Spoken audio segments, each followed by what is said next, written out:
warahmatullahi wabarakatuh.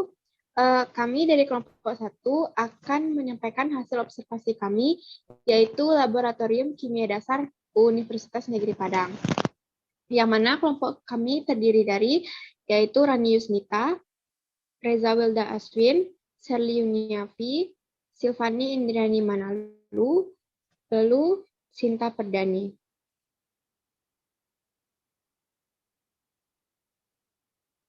Tampilan depan Laboratorium Kimia UNP.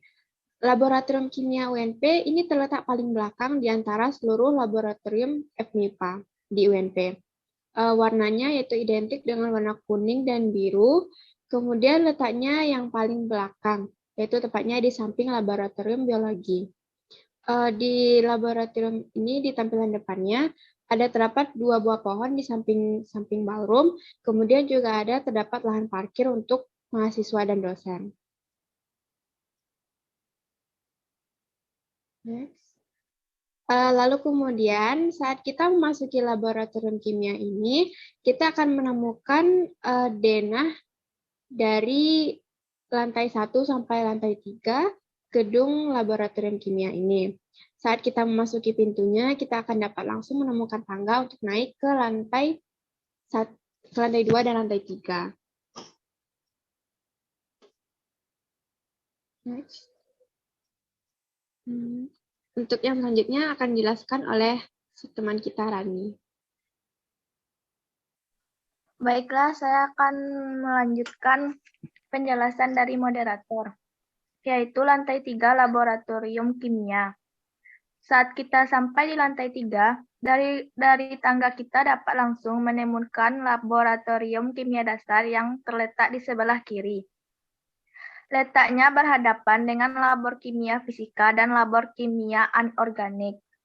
Pada sisi kanan, kita dapat melihat denah dari gedung lantai 3. Selain itu, juga struktur organisasi laboratorium kimia.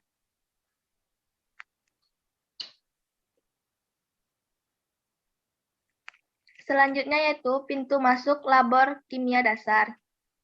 Sebelum memasuki labor, ada beberapa tata tertib laboratorium. Yang pertama, A. Peralatan laboratorium. 1. Meja dan peralatan harus selalu bersih. Tidak diperkenankan meninggalkan peralatan dalam keadaan kotor dan meletakkannya di sembarang tempat. 2. Sebelum menggunakan setiap peralatan, diharapkan melakukan pengecekan keadaannya terlebih dahulu. Jika menemukan kerusakan, segera melaporkan kepada laboran yang bertugas untuk diketahui. 3. Jika ada peralatan atau pecah ketika melakukan aktivitas di laboratorium, harus segera melaporkan kepada labor yang bertugas agar diketahui dan mendapat gantinya. Kelalaian dalam melaporkan akan dikenai sanksi. 4. Jangan meminjam alat dari meja kerja atau loker yang lain tanpa izin. Jika memerlukan peralatan yang tambahan, harap meminjam pada laboran yang bertugas dan mencatatnya pada buku peminjaman. 5. Peralatan besar untuk pemakaian bersama terletak di luar meja kerja dan diwajibkan mengisi logbook pengguna peralatan. B. Bahan-bahan kimia. 1. Selalu berhati-hati ketika menggunakan bahan kimia dengan asumsi bahwa semua bahan kimia berbahaya. 2. Baca label bahan kimia minimal 2 kali untuk mengetahui bahayanya dan menghindari kesalahan penggunaannya. 3. Gunakan bahan kimia sesuai dengan kebutuhan dan prosedur kerja. 4. Jangan mengembangkan bahan kimia ke dalam botol. 4. Jangan mengembalikan bahan kimia ke dalam botol semula untuk mencegah kontaminasi. 5. Tutup botol jangan ditaruh sembarangan, karena ini botol dapat terkontaminasi dan botol bahan kimia segera ditutup setelah penggunaannya. 6. Botol bahan yang telah digunakan harus dikembalikan ke tempatnya semula dengan rapi. C. Aturan bekerja di laboratorium. 1. Jangan bekerja sendirian. Di laboratorium, minimal ada teman atau asisten atau petugas yang mengawasi. 2. Tas diletakkan dengan rapi pada lemari yang disediakan di luar laboratorium. 3. Jangan bermain-main dengan peralatan dan bahan kimia di laboratorium. 4. Jagalah kebersihan ruang laboratorium, peralatan, meja praktikum, dan lingkungan sekitarnya. 5. Harus membuat rencana percobaan yang akan dilakukan sebelum memulai pekerjaan laboratorium. 6. Persiapkanlah hal-hal yang perlu sebelum masuk laboratorium seperti buku kerja, jenis percobaan, jenis bahan, jenis persiapan, jas laboratorium, korek api, lab, dan cara membuang limbah sisa percobaan. 7. Dilarang memakai sandal atau sepatu terbuka atau sepatu hak tinggi. 8. Dilarang keluar masuk laboratorium tanpa alasan yang jelas. 9. Wanita atau pria yang berambut panjang harus diikat dengan rapi. 10. Bekerja dengan serius dan tidak membuat kegaduhan di dalam laboratorium. 11. Pencatatan data hasil percobaan harus dilakukan segera dan selengkap-lengkapnya. D. Keselamatan kerja di laboratorium. 1. Dilarang keras merokok, makan, dan minum di dalam laboratorium. 2. Selalu gunakan peralatan pengamanan kerja seperti jas laboratorium, masker, dan sepatu tertutup. 4. Bila kulit terkena bahan kimia, segera cuci dengan air mengalir sebanyak-banyaknya.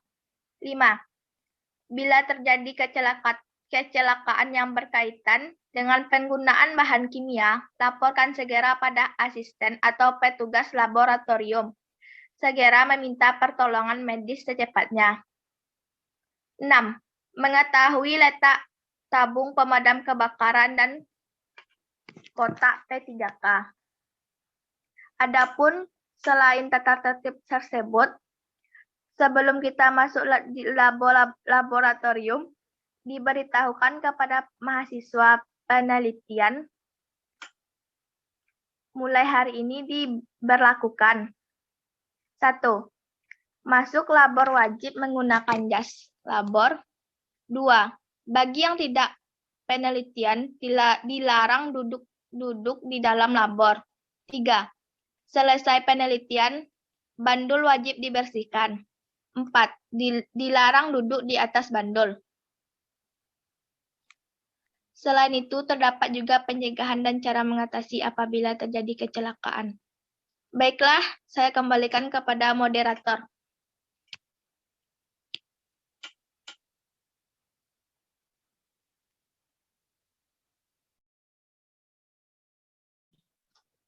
Baik, terima kasih kepada teman kita Rani.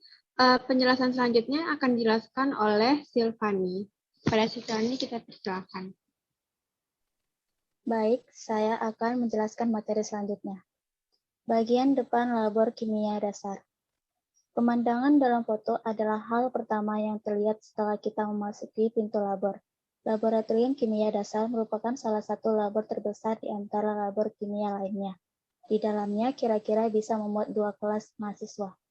Gambar dapat dilihat di slide selanjutnya.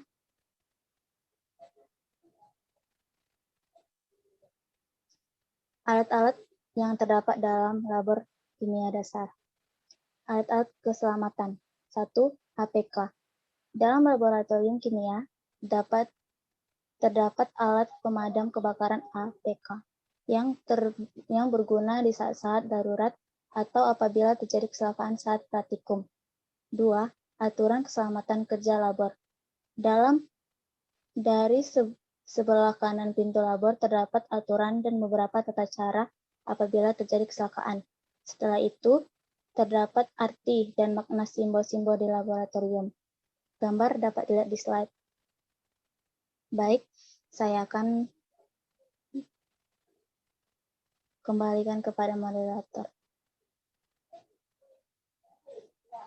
Oke, terima kasih Stefani.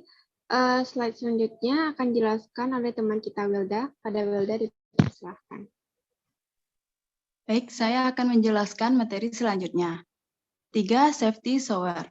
Alat ini berguna apabila terjadi tumpahan cairan kimia ke tubuh kita. Maka disegerakan menggunakan safety shower. Secara pengertian, safety shower berguna membersihkan badan dari larutan kimia agar badan terhindar dari cedera parah. Alat ini dapat kita temukan di sebelah kanan dari pintu labor atau setelah aturan keselamatan labor, seperti gambar yang ada di PPT kami. 4. Ruang asam atau foam hood. Digunakan untuk mengambil larutan kimia yang memiliki gas berbahaya, seperti aseton, asam sulfat, asam klorida, dan lain-lain. Atau mereaksikan larutan-larutan tersebut.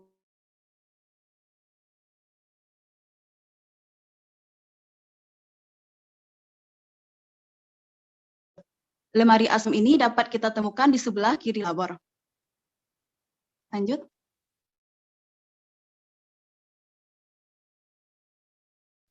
Alat-alat labor seperti gelas kimia, Erlenmeyer, aqueduct, gelas ukur, pipet tetes, pengaduk kaca, corong gelas, pipet ukur, karet penghisap, dan lain-lain dapat kita temukan di ruangan pengawas labor. Kita tidak bisa memasuki ruangan itu begitu saja, harus dengan izin dan sepengetahuan pengawas labor. Seperti ada gambar di dalam PPT, di belakang ruangan ini terdapat WC pria dan wanita. Baik, saya akan kembalikan kepada moderator. Terima kasih Wilda. Untuk penjelasan selanjutnya akan kita serahkan kepada Sinta. Pada Sinta kita persilakan.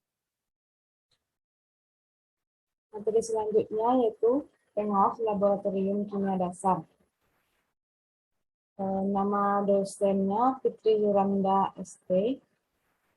Terdapat pada ruang laboratorium kimia dasar. Alamat dosen kita yaitu Komplek Cendana tahap 6, Blok D 30, RT 02, RW 06, Mata Air, Kecamatan Padang Selatan, Padang. Instrumen Atomic Absorption Spectrophotometer.